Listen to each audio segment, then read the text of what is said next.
Welcome, Judge Barrett. This committee is gathered today for what I consider one of its most solemn duties and one that I take very seriously. Federal judges, senators, the President of the United States, we all take an oath to uphold the Constitution. We make promises to do justice, to tell the truth. At its core, that's what judges do, right? Figure out the truth, figure out justice. My mom, a second-grade teacher, spent her life teaching little kids what was right or wrong, what was true or false. I still believe it matters, and so do the American people. But we are dealing with a president who doesn't think truth matters. And he has allies in Congress who in the past defended our democracy, but are now doing his bidding. Senators who clearly set out that the president, a precedent that the president in an election year should wait, that we should have an election, and that then the people choose the president, and the president chooses the nominee. That was your precedent. It has been said that the wheels of justice turn slowly, and justice, on the other hand, can move at lightning speed, as we are seeing here today. We cannot, and you watching at home should not, separate this hearing from the moment we are in and from the judge he is trying to rush through. To respond to Senator Cruz, this isn't a rush to justice. This is a rush to put in a justice whose views are known and who will have a profound impact on your life. And yes, these policies that the court decides, they matter. Where you can go to school, who you can marry, decisions you can make about your own body, and yes, your health care. The president knows this.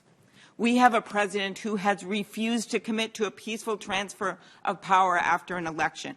Every candidate does that, but not this guy.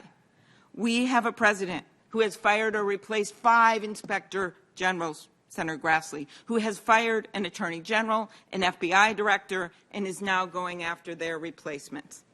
We have a president who divides our country each and every day. He has called our military suckers and losers. He's refused to condemn white supremacists, and he has the gall to hold up a Bible as a prop in front of a church instead of heeding its words, to act justly.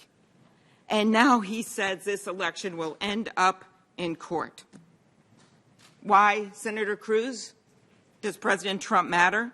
He is putting the Supreme Court in place, in his words, to, quote, look at the ballots, end quote.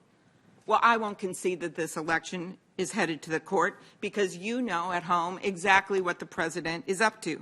That's why you're voting. That's why you are voting in droves. Why are you voting? Well, you know that your rights, your health care is on the line. You know that they are trying to push through a justice who has been critical of upholding the Affordable Care Act, and they're doing it in the middle of a pandemic. And you can see here in this room the misplaced priorities of this Republican-run Senate, and it's in your hands to change it. Are they working to pass a bill to help Americans to get the testing they need to save their lives? Are they working to help the moms trying to balance a toddler on their lap while balancing a laptop on their desk? Are they trying to help our seniors isolated, missing graduations and birthdays? Are they passing the bill the House passed that would help our economy? That's not the priority. Instead, they choose to do this. So no, we cannot divorce this nominee and her views from the election we are in. We didn't choose to do this now, to plop a Supreme Court nomination hearing in the middle of an election. They did. So the reason people aren't going to fall for this is because it is so personal. The over 210,000 people who have died, the school canceled, the small business closed, the job you don't have, the degree you couldn't get. It's personal to me because my husband got COVID early on. He ended up in the hospital for a week on oxygen with severe pneumonia. And months after he got it, I find out the president knew it was airborne, but he didn't tell us. We were cleaning off every surface in our house, and my husband got it anyway. We didn't know. And my dad, at 92, he got it in his assisted living. I stood there outside his window in a mask, and he looked so small and confused. He knew who our family was, but he didn't know what was going on. I thought it was going to be the last time that I saw him. He miraculously survived. But Marnie Zhang, she didn't. Marnie was a rising star, the chairwoman of the St. Paul School Board in just 31 years when COVID took her life. Her dad felt sick. She went with him to the hospital because he was scared, and then she got sick, never got off a ventilator, and died. The daughter of Hmong refugees whose parents fled Laos to a refugee camp in Thailand before arriving in Minnesota. Marnie and her 7 siblings grew up in St. Paul. Their family, the American dream. This is who this virus has taken from us. Someone who has left behind a mother and a father and 7 siblings who loved her, and someone who undoubtedly would have made the world a better place. The president could have saved so many lives. Instead, he's been reckless, packing people in without masks for your nomination party, Judge Barrett. 35 people got sick. The president himself ends up in the hospital, and when he leaves Walter Reed still contagious, he defiantly takes off his mask and walks into the White House. And then he lies and says the virus will magically go away. The truth matters. And the truth is, America, that this judicial nominee has made her views so clear, and this president is trying to put her in a position of power to make decisions about your lives. The Affordable Care Act protects you from getting kicked off of your insurance. That's on the line. The president has been trying to get rid of Obamacare since he got in power. John McCain went in and stopped it with that big thumbs down. Then they went and brought a case to the U.S. Supreme Court, and they're now trying to stack the deck against you right now. The last time this was before the court in a big way was when Justice Roberts, not exactly a blazing liberal, voted the same as Justice Ginsburg to uphold the Affordable Care Act. And this nominee, she criticized him. America, this is about you. It's about these 2 girls up here, Evelyn and Mariah, identical twins from Cambridge, Minnesota, honor roll students, star athletes. They play in the softball team. One's a pitcher, one's a catcher. They also play basketball. One of them got severe diabetes when she was very young. Doesn't matter which one, the pitcher, the catcher, they both deserve good health care. They get that with one stroke of a pen, one judge can decide if millions of Americans, including their family, would lose their insurance. One judge can decide if millions of Americans can lose their right to keep their kids on their insurance until they're 26 years old.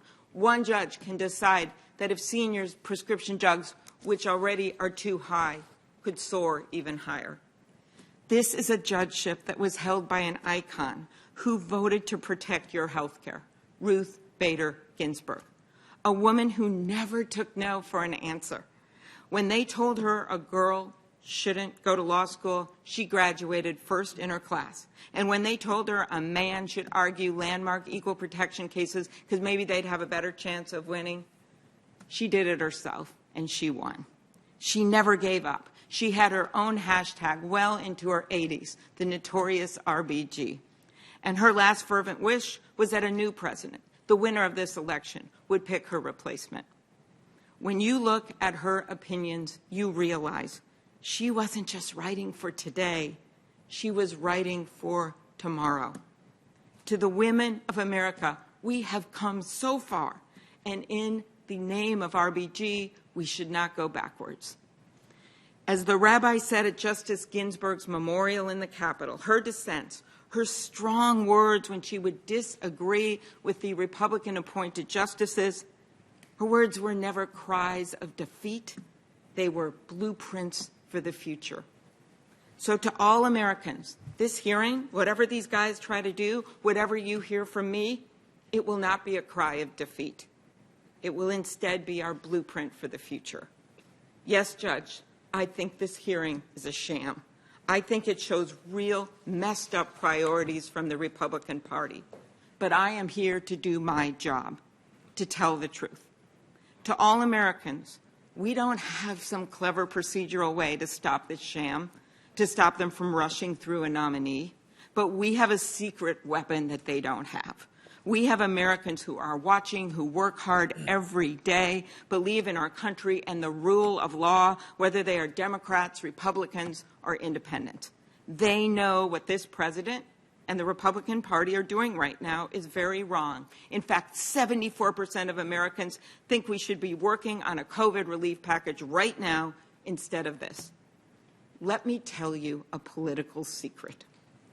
I doubt that it will be a brilliant cross-examination that's going to change this judge's trajectory this week. No, it is you. It is you calling Republican senators and telling them enough is enough, telling them it is personal, telling them they have their priorities wrong. So do it. And it is you voting even when they try to do everything to stop you. It is you making your own blueprint for the future instead of crying defeat. So do it. This isn't Donald Trump's country. It is yours.